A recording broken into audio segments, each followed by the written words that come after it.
அன்பின் பிதாவே, இந்த காலை வேளைக்காக உமக்கு நன்றி செலுத்துகிறோம். எங்களை அதிகமாய் நேசிக்கிறீர். எங்கள் மேல் ஆண்டவரே கரிசனையுள்ள தேவனாய் இருக்கிறீர். உமக்கு நன்றி ஆண்டவரே. கோடானு கோடி ஸ்தோத்திரங்களை ஏறெடுக்கிறோம். ஆண்டவரே ஸ்தோத்திரம் ஆண்டவரே. நீ விசுவாசித்தால் தேவனுடைய மகிமையை காண்பாய் என்று சொல்லியிருக்கிறீர். ஆண்டவரே, நாங்கள் இன்னும் விசுவாசத்துல வளரவும் உம்மை கிட்டி சேரவும் எங்களுக்கு கிருபை செய்யுங்க. இந்த நாள்ல நாங்க கற்றுக்கொள்ற வேத பகுதிக்காய் நன்றி செலுத்துகிறோம். நீங்க எங்க கூட பேசுங்க. நேசிக்கிற இயேசு கிறிஸ்துவின் இனிய நாமத்தில் கேட்கிறோம் பிதாவே, ஆமேன். 1 சாமுவேல் 30வது அதிகாரம். தாவீதும் அவன் மனுஷரும் 3ஆம் நாளிலே சிக்லாக்கு வந்து சேருகிறதற்குள்ளே அமலேக்கியர் தென்புறத்து சீமையின் மேலும் சிக்லாக்கின் மேலும் விழுந்து சிக்லாக்கை கொள்ளையடித்து அதை அக்கினியினால் சுட்டெரித்து தாவீதையும் அவனோடு கூட இருந்த 600 பேரையும் பெலிஸ்தியரோட ராஜாவாகிய ஆகாஸ் வந்து நீ உன்னோட இடத்துக்கு திரும்பி போன்னு சொல்லிட்டு அனுப்பி வச்சிட்டான். இவன் சிக்லாக்கு வந்து சேர்றதுக்குள்ள எதிரிகளான அமலேக்கியர் வந்து சிக்லாக்க கொள்ளையடிச்சிட்டாங்க. இருக்கிற பொருளை எடுத்தது மாத்திரமல்ல, அந்த பட்டணத்தையே அக்கினினால சுட்டெரிச்சிட்டாங்க. அதிலிருந்த ஸ்திரீகளாகிய சிறியவர்களையும் பெரியவர்களையும் சிறைப்பிடித்து ஒருவரையும் கொன்று போடாமல் அவர்களை பிடித்து கொண்டு தங்கள் வழியே போய்விட்டார்கள். அந்த அமலேக்கியர் வந்து சின்னவங்க பெரியவங்க எல்லாரையும் சிக்லாக்ல யார் யார் இருந்தாங்களோ அவங்க எல்லாத்தையும் கொண்டு போயிட்டாங்க. எப்பயும் அவங்க போற பாதையிலே போயிட்டு இருக்காங்க. தாவீதும் அவன் மனுஷரும் அந்த பட்டணத்திற்கு வந்த போது இதோ அது அக்கினியினால் சுட்டெரிக்கப்பட்டது என்றும் தங்கள் மனைவிகளும் தங்கள் குமாரரும் தங்கள் குமாரத்திகளும் சிறைப்பிடித்து கொண்டு போகப்பட்டார்கள் என்றும் கண்டார்கள். வந்து பார்த்தா பட்டணம் ஃபுல்லா எரிஞ்சிருச்சு. மனைவிமார் பிள்ளைகள் எல்லாம் கொண்டு போயிட்டாங்க. இத பார்த்தாங்க. அப்பொழுது தாவீதும் அவனோடு இருந்த ஜனங்களும் அழுகிறதற்கு தங்களில் பலன் இல்லாமல் போகும் மட்டும் சத்தமிட்டு அழுதார்கள். தாங்க முடியாத வேதனை, எல்லாம் கொள்ளையடிக்கப்பட்டுருச்சு. இருந்த பட்டணம் அழிஞ்சு போயிடுச்சு. இதெல்லாம் பார்த்து வந்து அழுகிறதுக்கு பலன் இல்லாமல் போகும் மட்டும் சத்தம் போட்டு அழுதாங்க. ரொம்ப கஷ்டத்துல துயரத்துல இருந்தாங்க. தாவீதின் 2 மனைவிகளாகிய எஸ்ரேல் ஊராளாகிய அகினோவாமும் கர்மேல் ஊராளாகிய நாபாலின் மனைவியாயிருந்த அபிகாயிலும் சிறைப்பிடித்து கொண்டு போகப்பட்டார்கள். தாவீதோடு கூட இருந்தது இவங்க 2 பேர் தான். மனைவிமார் 2 பேரையும் சிறைப்பிடிக்கப்பட்டு கொண்டு போகப்பட்டாங்க. தாவீது மிகவும் நெருக்கப்பட்டான். ரொம்ப வேதனையில தாவீது இருந்தான். சகல ஜனங்களும் தங்கள் குமாரர் குமாரத்திகளின் நிமித்தம் மன கிளேசமானதினால் அவனை கல்லெறிய வேண்டும் என்று சொல்லி கொண்டார்கள். ஏற்கனவே மனைவி பிள்ளைகளை கொண்டு போயிட்டாங்க. இப்ப கூட இருந்த 600 பேரும் எங்களோட பிள்ளைகள் எல்லாம் கொண்டு போயிட்டாங்க அப்படின்ற கோபத்தினால மனவேதனையினால தாவீத கல்லெறியணும் அப்படின்னு சொல்லிட்டு கூட இருந்தவே அவங்களை எதிராக எழும்புறத இங்க சொல்லி கொண்டார்கள். சகல ஜனங்களும் அந்த சிக்லாக்ல இருந்த எல்லா ஜனங்களும் சொல்றாங்க அப்படி. தாவீது தன் தேவனாகிய கர்த்தருக்குள்ளே தன்னை திடப்படுத்தி கொண்டான். ஆனா தாவீது தன்னுடைய நம்பிக்கையெல்லாம் கர்த்தர் மேல வச்சு இந்த கடினமான பாதையில கூட கஷ்டங்கள் நேரத்துல கூட கர்த்தரையே சார்ந்து கர்த்தருக்குள்ள தன்னை திடப்படுத்தி கொண்டான். தாவீது அகிமெலேக்கின் குமாரனாகிய அபியத்தார் என்னும் ஆசாரியனை நோக்கி, தாவீதோடு கூட எப்பயும் கூட இருந்த ஆசாரியன் வந்து அபியத்தார், அவன் ஏபோத்தை என்னிடத்தில் கொண்டு வா என்றான்.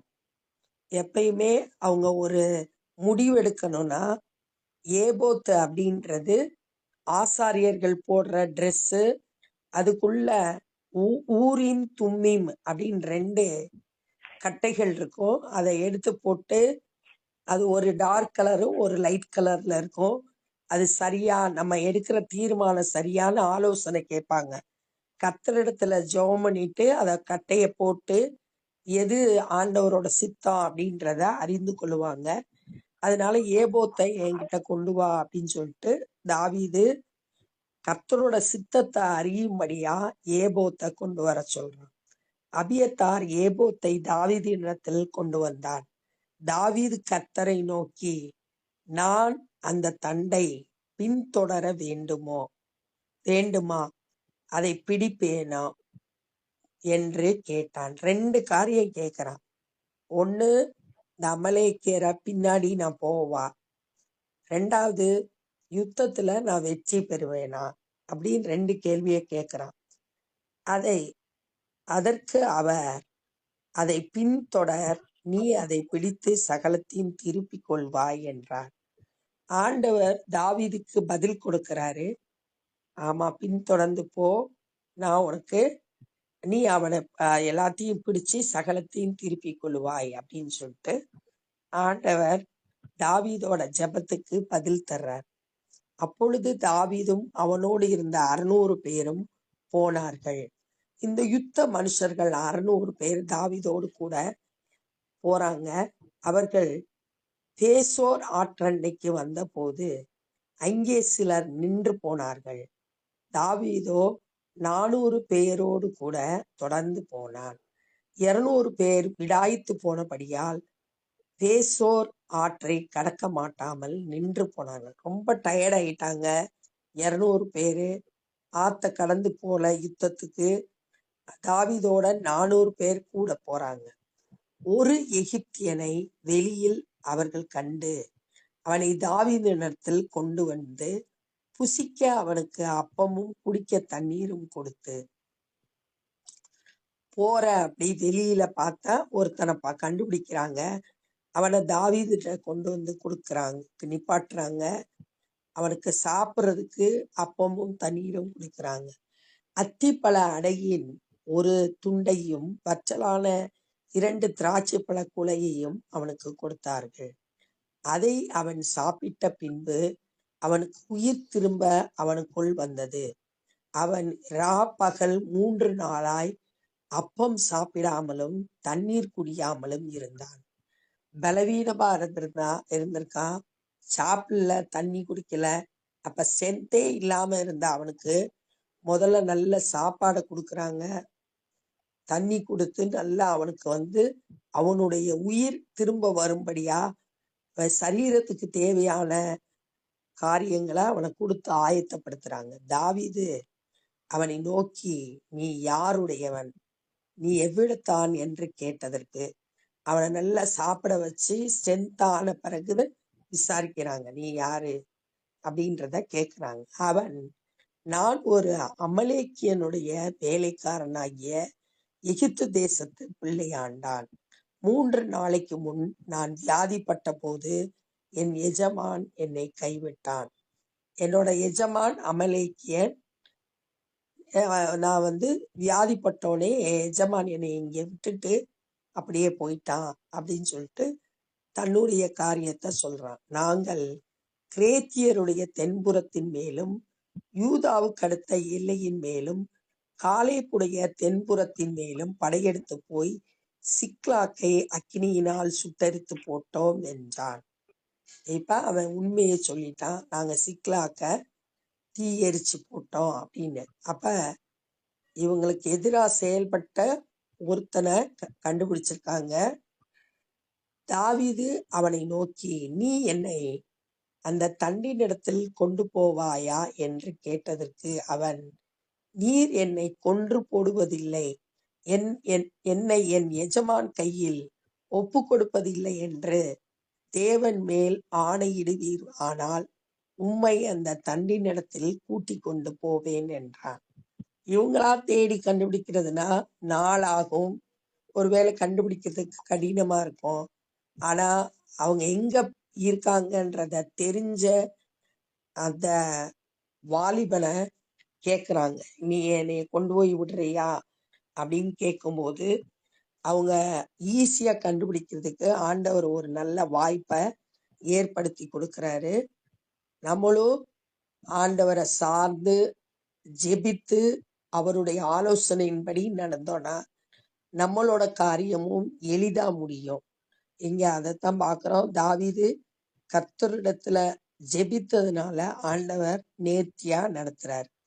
இவன் அவனை கொண்டு போய் விட்ட போது இதோ அவர்கள் வெளியெங்கும் பரவி புசித்து குடித்து தாங்கள் பெலிஸ்தியர் தேசத்திலும் யூதா தேசத்திலும் கொள்ளையிட்டு வந்த மகா பெரிதான அந்த எல்லா கொள்ளைக்காகவும் ஆடி பாடி கொண்டிருந்தார்கள். ஒரே கொண்டாட்டமா இருந்தது. அந்த அமலேக்கியர் எல்லாம் ஒரே மகிழ்ச்சியா இருந்தாங்க. ஏன்னா ஜெயிச்சு எல்லாத்தையும் கொள்ளையடிச்சிட்டு வந்திருக்காங்க. நல்லா சாப்பிட்டு சந்தோஷமா ஆடி பாடி கொண்டிருந்தார்கள். அவர்களை தாவீது அன்று சாயங்காலம் தொடங்கி மறுநாள் சாயங்காலம் மட்டும் முறியடித்தான். ஆண்டவர் சொன்னபடியே தாவீது அவங்கள முறியடித்தான். ஒட்டகங்கள் மேல் ஏறி போன 400 வாலிபர் தவிர அவர்களில் வேறு ஒருவரும் தப்பவில்லை. ஒருத்தரும் தப்பல. ஒட்டகத்துல ஏறி 400 பேர் மட்டும் தப்பிச்சாங்க வாலிபர்கள். அதை தவிர மற்ற எல்லாரும் அழிக்கப்பட்டு போயிட்டாங்க. எதிரிகளுக்கு தோல்வியை சந்திச்சாங்க. கர்த்தர் சொன்ன வார்த்தையின்படியே பின்தொடர்ந்து போய் ஜெயத்தை தாவீது பெற்று கொண்டதை பார்க்கிறோம். அப்ப இந்த நாள்ல என்ன கற்றுக்கொண்டோம்னா, தாவீது சிக்லாக் வர்றதுக்கு முன்னாடியே அமலேக்கிய அவங்கள அந்த பட்டணத்தை தீக்கரையாக்கிட்டான். அவங்களோட அவங்களோட பொருட்களை எல்லாம் கொள்ளையடிச்சிட்டு போயிட்டான். மனைவிமார் பிள்ளைகள் எல்லாத்தையும் கொண்டு போயிட்டாங்க. இங்கே தாவீதும் அவனோடு கூட இருந்த மக்களும் திரும்பி வந்து பார்க்கும்போது பலன் இல்லாமல் போக மட்டும் அழுகுறாங்க. தாவீதோட மனைவிய 2 பேரையும் கூட்டிட்டு போயிட்டாங்க.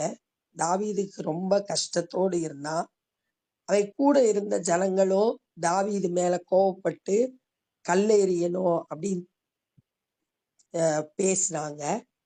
இதெல்லாம் கேட்டு தாவீது கர்த்தருக்குள்ள தன்னை திடப்படுத்தி கொண்டான். கர்த்தரை நோக்கி ஜெபம் பண்ணி கர்த்தருடைய சென்த்தை பெற்றுக்கொண்டான். கஷ்டமான நேரத்துல கூட நம்ம நம்மளோட சுய பலத்தை சார்ந்து கொள்ளாம கர்த்தரை சார்ந்து கொள்ளும் போது அவர் ஆலோசனை தந்து நடத்துவார். இப்ப அடுத்து தாவீது அபியத்தாரை கூப்பிட்டு ஏபோத்தை கொண்டு வர சொல்லி ஆண்டவர்கிட்ட கேட்கிறான். நான் பின்தொடரவா, எல்லாத்தையும் திருப்பி கொள்வேனான்னு கேட்கும் போது ஆண்டவர் பின்தொடரு, எல்லாத்தையும் திருப்பி கொள்வ அப்படின்னு சொன்ன பிறகு அவனும் 600 பேரும் யுத்தத்துக்கு போனாங்க. ஆனா 200 பேரு ஆற்றை கடக்க முடியாம சோர்ந்து போய் டயர்டா இருந்துட்டாங்க. 400 பேர் மட்டும் தாவீதோடு கூட போனாங்க. போற வழியில எகிப்தியனை சந்திச்சாங்க. அவன் 3 நாள் சாப்பிடாம தண்ணி குடிக்காம கிடந்ததுனால பலவீனமா இருந்தான். அவனுக்கு சாப்பாடு கொடுத்து அவனை பலப்படுத்திட்டு நீ யாருன்னு கேட்ட உடனே நான் ஒரு எகிப்தியன், என்னோட எஜமான் அமலேக்கியன், அந்த அமலேக்கியர் போய் சிக்லாக்ல சுட்டெரித்தாங்க அப்படின்ற விவரத்தை சொன்ன உடனே தாவீது அவன்கிட்ட கேட்கிறான், அவங்க எங்க இருக்காங்கன்னு எனக்கு காட்டு அப்படின்னு சொன்ன உடனே அவன் காட்டுனான். அங்க போய் அங்க பார்த்தா அங்க அமலேக்கியர் ஆடி பாடி கொண்டாடிக்கிட்டு இருந்தாங்க. ஏன்னா யுத்தத்துல ஜெயிச்சிட்டோம், கொள்ளையடிச்சிட்டோம் சிக்லாக்க அப்படின்ற சந்தோஷத்துல இருந்தாங்க. தாவீது அவங்கள முறியடித்தான். அதுல 400 வாலிபர்களை தவிர ஒருத்தரும் தப்பிக்கல, எல்லாரும் அழிவை சந்தித்தாங்க அப்படின்றத பார்த்தோம். இந்த நாள்ல நம்மளும் கூட கஷ்டமான சூழ்நிலையில தாங்க முடியாத வேதனையின் மத்தியில இருக்கும்போது நம்ம கர்த்தருக்குள்ள நம்மளை திடப்படுத்தி கொண்டு கர்த்தரிடத்துல ஆலோசனை கேட்டு செயல்பட்டோம்னா நம்மளும் அந்த காரியத்துல ஜெயம் பெறதுக்கு முடியும். நம்ம பிரச்சனைய பெருசா பார்க்காம கர்த்தரை பெருசா பார்க்கணும். அந்த கர்த்தரையே நம்பி நம்ம செயல்படும் போது அந்த பிரச்சனையை மேற்கொள்ள முடியும்ன்றத இந்த நாள்ல நம்ம கற்றுக்கொண்டோம். இப்ப ஜெபம் பண்ண போறோம். அன்பின் பிதாவே, இந்த நாள்ல தாவீதோட வாழ்க்கையில இருந்து கற்றுக்கொண்ட அந்த வேத பகுதிக்காய் நன்றி செலுத்துகிறோம். கஷ்டமான சூழ்நிலைகள்ல கர்த்தரையே சார்ந்து செயல்பட்டதை தியானிச்சோம். நாங்களும் கூட எல்லா நேரத்திலும் உம்மிடத்தில் விசுவாசமாய் இருக்கவும், எங்களுக்கு வேண்டிய பலத்தை உம்மிடத்திலிருந்து பெற்றுக்கொள்ளவும், எங்களுடைய பிரச்சனையை மேற்கொள்ளவும் எங்க ஒவ்வொருவருக்கும் கிருபை தாங்க. சோர்ந்து போகாம எப்பொழுதும் ஜெபம் பண்ண எங்களுக்கு கிருபை தாங்க. இந்த நாள் முழுவதும் நீர் எங்களோடு கூட இருந்து வழி நடத்துங்க. இந்த நாள்ல சுவிசேஷ பணி செய்கிற ஊழியர்களை பலப்படுத்தி பயன்படுத்துங்க. அநேகர் சத்தியத்தை அறிந்து ரட்சிக்கப்பட கிருபை செய்யுங்க. நாங்களும் உம்முடைய ராஜ்யத்தின் பணியில எங்களால் இயன்றதை செய்ய எங்களை அர்ப்பணிக்கிறோம். நேசிக்கிற இயேசு கிறிஸ்துவின் இனிய நாமத்தில் கேட்கிறோம் பிதாவே, ஆமென். என் ஆத்மாவே கர்த்தரை ஸ்தோத்திரி, என் முழு உலமே பரிசுத்த நாமத்தை ஸ்தோத்திரி. என் ஆத்மாவே கர்த்தரை ஸ்தோத்திரி, கர்த்தர் செய்த சகல உபகாரங்களை மறவாதே. ஆமென். God bless you.